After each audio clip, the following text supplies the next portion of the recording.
નમસ્કાર મિત્રો, મજેદાર યુટ્યુબ ચેનલમાં આપ સર્વે સાથીઓનું ફરી એકવાર સ્વાગત છે।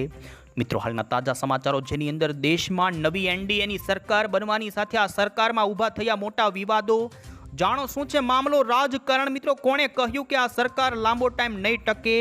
તો બીજી તરફ મિત્રો આપણે જાણીશું વડાપ્રધાન અને સાંસદોના શું છે પગારો નવી સરકારને લઈ।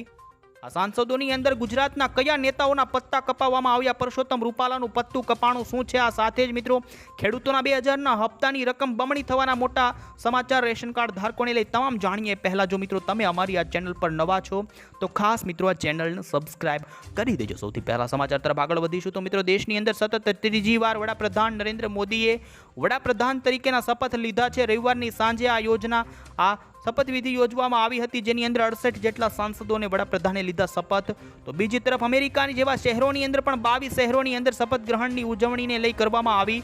મિત્રો, ઓવરસીઝ ફ્રેન્ડ્સ ઓફ ભાજપ યુએસસીના પ્રમુખ અડાપા પ્રસાદે જણાવ્યું કે અમેરિકાના 22 જેટલા શહેરોની અંદર આ ઉજવણી કરવામાં આવશે। તો બીજી તરફ મિત્રો આપણે જણાવી દઈએ તો જે સાંસદો નક્કી કરવામાં આવ્યા છે, જેની અંદર ગુજરાતમાંથી 5 સાંસદોને નક્કી કરવામાં આવ્યા છે, જેમાં અમિત શાહ, સી.આર. પાટીલ, મનસુખ માંડવિયા, નીમુબેન બાંભણિયા અને એસ જયશંકરનો સમાવેશ કરવામાં આવ્યો છે। મિત્રો આપણે જણાવી દઈએ તો પરસોત્તમ રૂપાલા અને દેવુસિંહ ચૌહાણ કે જે પહેલા સાંસદ પૂર્વ હતા, રૂપાલાનું પત્તું કાપી નાખવામાં આવ્યું છે। રાજકોટની અંદર ક્ષત્રિયોનો ભારે વિરોધ હતો, જોકે તેઓ જીત્યા છે, પરંતુ દિલ્હીની સીટની અંદર તેઓનું પત્તું કાપી નાખવામાં આવ્યું છે। આ સાથે દેવુસિંહ ચૌહાણને પણ સાંસદ સભ્યનું પદ આપવામાં આવ્યું નથી। મિત્રો, રૂપાલા જ નહીં, સ્મૃતિ ઈરાની સુધીના જે 21 જેટલા પૂર્વ મંત્રીઓ હતા કે જેમનું પત્તું કાપી નાખવામાં આવ્યું છે। રવિવારની સાંજે મિત્રો પીએમ મોદી બાદ રાજનાથસિંહ, અમિત શાહ, નીતિન ગડકરી, જેપી નડ્ડા, સિંહરાજસિંહ, નિર્મલા સીતારમણ, જયશંકર, મનોહરલાલ ખટ્ટર, એચડી કુમારસ્વામી, પિયુષ ગોયલ, ધર્મેન્દ્ર પ્રસાદ, આ તમામ જે નેતાઓ છે જેમના સાંસદો તરીકે એમણે શપથવિધિની અંદર શપથ લીધા હતા। આગળ જોઈશું બીજા અગત્યના સમાચાર। મિત્રો, ગુજરાતની અંદર વરસાદની આગાહીની વચ્ચે રવિવારે વાતાવરણમાં કેટલાય વિસ્તારોમાં આવ્યો પલટો। સુરતના ગ્રામીણ વિસ્તારો હોય, આ સાથે ભાવનગરના ઉમરાળા અને વલભીપુર, મહીસાગર, બાલાસિનોર, ગીર ગઢડા અને ઉના પંથકના ગામડાઓ, તો તાપી, વ્યારા અને છોટા ઉદેપુર, નર્મદા, ભરૂચના કેટલાય વિસ્તારોની અંદર વરસાદ જોવાના કારણે કેટલીક જગ્યાએ કરા અને પવન સાથે વરસાદ જોવા મળ્યો હતો અને હજુ પણ મિત્રો 11મી જૂન સુધી કેટલાય વિસ્તારોની અંદર જોવા મળશે આવી થંડરસ્ટોર્મ રૂપીનો વરસાદ। આગળ જોઈશું બીજા અગત્યના સમાચાર। મિત્રો ગુજરાતના સુરતવાસીઓ માટે મોંઘવારીના સમાચાર। મિત્રો, આજથી સુમુલ ડેરીએ દૂધના ભાવની અંદર લીટરે 2 રૂપિયાનો વધારો ઝીકી દીધો છે। તાપી જિલ્લા સહકારી દૂધ સંઘના નિર્ણયથી દૂધના ભાવની અંદર 2 રૂપિયાનો વધારો ઝીકવામાં આવ્યો છે।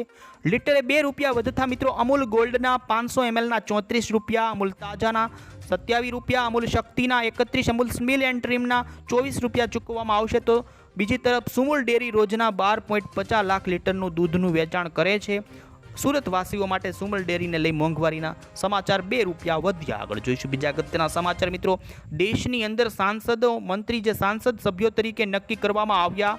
આ વર્ષે ભાજપ બહુમતીથી જીત નથી મેળવી, આથી મિત્રો બિહારમાંથી 8 જેટલા મંત્રીઓને સાંસદ સભ્યો બનાવવામાં આવ્યા છે। મોદી સરકારની વાત કરવામાં આવે તો મિત્રો હવે પછી એનડીએની સરકાર દેશની અંદર છે, એવામાં ગુજરાતની અંદર મંત્રીઓ ઘટાડીને 5 કરવામાં આવ્યા, યુપીની અંદરથી 9 બનાવવામાં આવ્યા અને બિહારની અંદરથી 8 મંત્રીઓને સાંસદ સભ્ય તરીકે બનાવવામાં આવ્યા, જેમાં ગિરિરાજસિંહ, નિત્યાનંદ રાય, આ સાથે જ મિત્રો ચિરાગ પાસવાનને પણ એન્ટ્રી મળી છે। આગળ જોઈશું બીજા અગત્યના સમાચાર। મિત્રો આપણે જણાવી દઈએ તો અત્યારે રેશન કાર્ડ ધારકો માટે મહત્વના સમાચાર સામે આવી રહ્યા છે। રેશન કાર્ડને મિત્રો આધાર નંબર સાથે જોડી ગ્રામ્ય વિસ્તારની અંદર કેવાયસી કરાવી દેજો।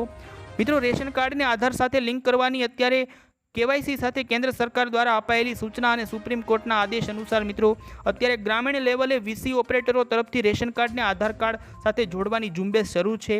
ફટાફટ આ લિંક કરાવી દેજો, નહીં તો તમારું રેશન કાર્ડ બંધ થઈ શકે છે અને તમને મળતી સહાય બંધ થઈ શકે। આગળ જોઈશું બીજા અગત્યના સમાચાર। મિત્રો, હવે આપણે જાણીશું કે વડાપ્રધાન બન્યા બાદ જાણો નરેન્દ્ર મોદીનો શું છે પગાર। મિત્રો, દર મહિને 1.66 લાખ રૂપિયાનો પગાર, 50,000 રૂપિયાના મૂળ પગારથી સાથે તેમને 3,000 રૂપિયાનું મિત્રો ખર્ચ ભથ્થું, 45,000 રૂપિયાનું વિભાગીય ભથ્થું અને 2,000 રૂપિયાનું દૈનિક ભથ્થું આપવામાં આવે છે। આ સાથે જ મિત્રો ભારતના વડાપ્રધાન પગાર ઉપર અનેક પ્રકારની સુવિધાઓ પણ મળે છે, જેમાં સરકારી મકાન હોય, આ સાથે જ વાહનો, વિમાન ચૂકવણીના મુસાફરી સુવિધા તમામ આપવામાં આવે છે।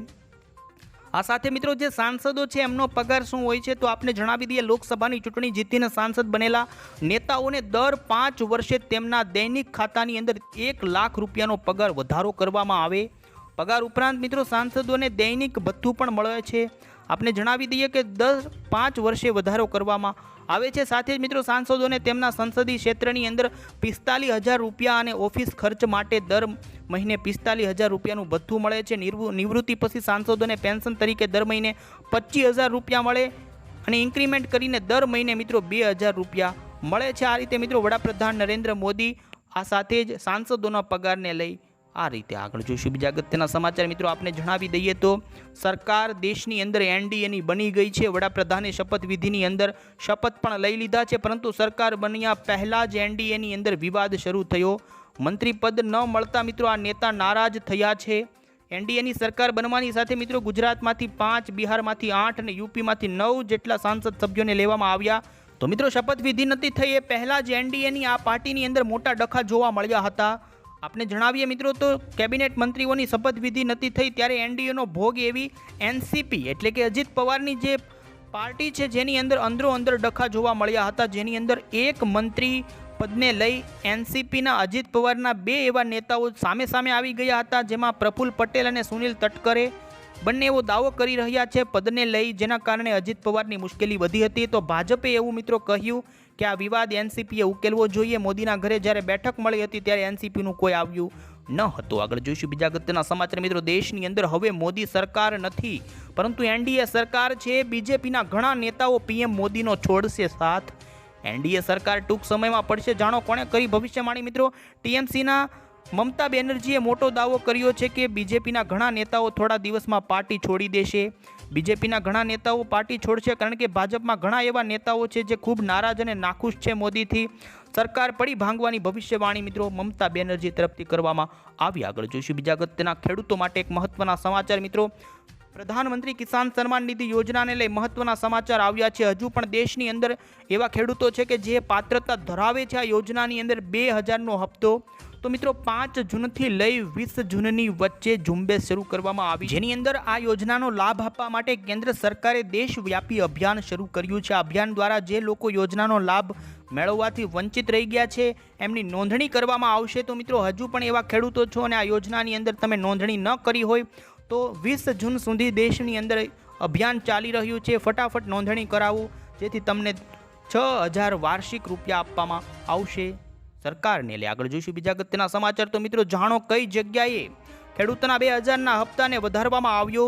આપને જણાવી દઈએ મિત્રો તો ખેડૂતો માટે મોટી જાહેરાત સામે આવી છે. કિસાન સન્માન નિધિ યોજનાને લઈ 2,000 રૂપિયાની અંદર વધારો કરવામાં આવ્યો છે. કેન્દ્ર સરકાર દર વર્ષે જે 6,000 રૂપિયાની આ હપ્તા આપે છે જેની અંદર વાર્ષિક 8,000 રૂપિયા મળશે મિત્રો. રાજસ્થાનની અંદર ત્યાંની સરકારે ખેડૂતો માટે મોટી જાહેરાત કરતા મિત્રો 6,000 વાર્ષિક જે રૂપિયા આપવામાં આવે છે જેની અંદર હવે વાર્ષિક 8,000 રૂપિયા આપવાને લઈ રાજસ્થાનની સરકારે રાજસ્થાન રાજ્યના જે ખેડૂતો છે એમના માટે આ મહત્વપૂર્ણ નિર્ણય લીધો છે. તો શું મિત્રો તમારે કોમેન્ટ કરવી જોઈએ ગુજરાતની અંદર પણ આ રીતે ખેડૂતોના હપ્તો જે 2,000નો મળે છે જે વાર્ષિક 8,000 થવા જોઈએ કે નહીં?